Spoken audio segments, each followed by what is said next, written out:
جايين نتكلم في رابع حاجه النهارده في انك ازاي تلاقي الجوب هانتنج استراتيجي بتاعتك اول ما تتخرج من الكليه وانت بتدور على شغل في شركه مالتي ناشونال او الشركه اللي نفسك توصل لها. النتوركينج ده يا جماعه مش التظبيط.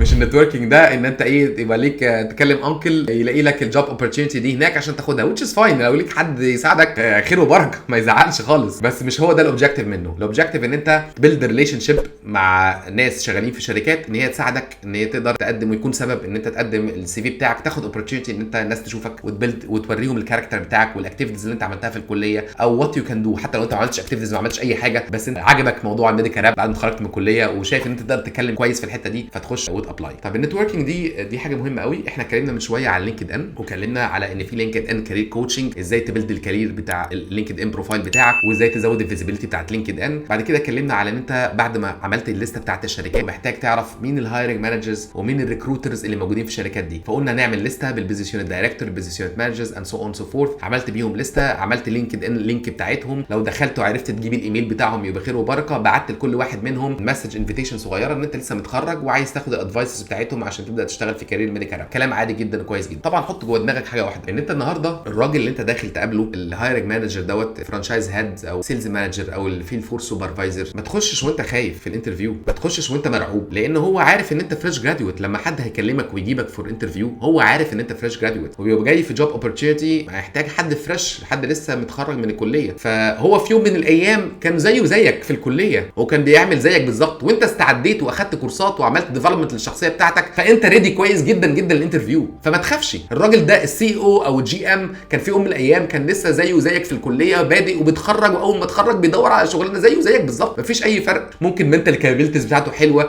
ممكن كان واحد عادي جدا وبعد كده لما بدا يشتغل دماغه بقت حلوه قوي وحصل له ديفلوبمنت كويس جدا وعمل كارير اسبيريشنز، او لقى الباشن بتاعه في حته معينه في السيلز فكبر فيها، او لقى في الماركتنج فكبر فيها. بس هو اول ما اتخرج كان زيك بالظبط. ولو انت عملت اكتيفيتيز في الكليه وعملت كورسز وديفلوبمنت للكاركترز بتاعتك فانت سابق بحاجات كتيره قوي، مش عن الشخص اللي قاعد قدامك النهارده، عن لما هو كان زيك ايام الكليه اول ما اتخرجتوا زي بعض. طب ده هيفرق معاك في ايه؟ انك لما تخش في انترفيو ما تخافش، اعرف ان انت دلوقتي زي ما انت عايز الجوب اوبورتيونيتي ده، الشخص اللي قدامك عايز يهاير احسن واحد، هيجيب له البيع وهيتشيف الارقام وهيعمل سكسس وهيطلع ريزلتس حلوه قوي. يبقى احنا النهارده بنتكلم على حته النتورك. هتعمل ايه بقى في النتوركينج؟ قلنا هنبعت مسجز للهايرنج مانجرز وتحاول انك تكونكت معاهم. طب في لو مش عارف تعمل دوت، في طريقه من الطرق هتكلم عنها بعد كده لو انت بتدور على اوبورتيونيتي اصعب، بيسموها كوب تكنيك. ايه الكوب تكنيك؟ انك هتاخد لك كوبايه عاديه جدا بلاستيك، هتجيبها من كارفور من اي حته وهتحط جواها ساشت نسكافيه او ساشت شاي وتحط السي في بتاعك وتحطها جوه فادكس او علبه كده اهوت وتبعتها بالبوست ميل للهايرنج مانجر دوت جوه الشركه دي. تاني كده هتجيب كوبايه نسكافيه، هتحط جواها ساشت بتاع النسكافيه وهتحط السي في بتاعك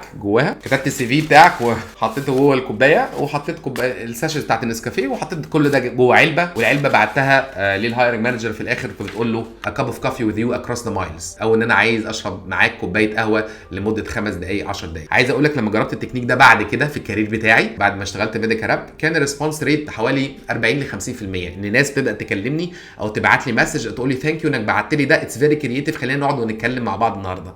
فدي من طرق التكنيكس انك تقدر توصل للشخص الهايرنج مانجر بشكل مختلف وشكل سمارت. طيب نرجع تاني في الموضوع النتوركينج. يبقى احنا اتكلمنا على اول حاجه اللينكد ان، بعت للشخص دوت مسج، حاولت تطلب منك تقابله 5 دقائق ما ردش عليك، بعت اسمه في السي في اللي انت بعته لوكالي فيزيكالي جوه المكان تقول له اتنشن تو باسمه، ما عرفتش، بعت له كوبايه بلاستيك جواها السي في بتاعك وساشت نسكافيه جوه كرتونه مكتوب عليها اتنشن باسمه، مبعوثه بالبوست ميل للشركه دوت تحت الهايرنج مانجر دوت عشان انت عايز تشرب معاه كوبايه قهوه. كل ده احنا ما بنتكلمش انك عايز وظيفه، بنتكلم انك تبيلد نتوركينج معاه. واول ما تبيلد نتورك في مره او اتنين كل الناس فاهمه ان انت بتدور على كارير باث، يعني انت مش بتخدع حد عشان ما حدش يفتكر يا جماعه اللي انتوا بتعملوه ده ايه، يعني هو الهايرنج مانجر مش فاهم ان انت عايز جوب. هو فاهمين، كل الناس فاهمه الكلام ده، بس اتس ا سمارت ابروتش، لان بتشيل اللي ممكن انت دلوقتي بتتكلم مع هايرنج مانجر وما عندوش فيكنسي، فانت فعلا بتسال على الكارير ستيبس بتاعتك وعايز تعرف رايه ايه فيك وايه الحاجات اللي ناقصاه وايه الحاجات اللي تقدر انت تديفلوب في الكاركتر بتاعك. وهنا هدي لك ادفايس في الجوب هانتنج مهمه قوي، دي يمكن هتناسب بعض الناس اللي هم اوريدي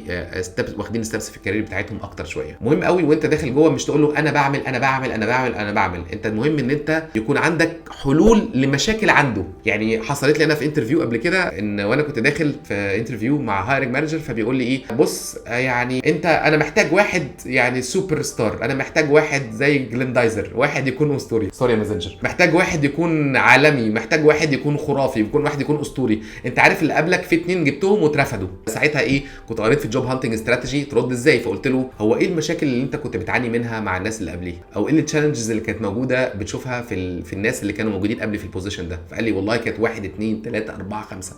هتلاقي ان 50% هيقول لك من الناس و50% لا. واللي لا تقدر تقول له ما تقوليش على سيكريت او حاجه كونفيدنشال، بس قول لي اوفرول المشاكل ايه.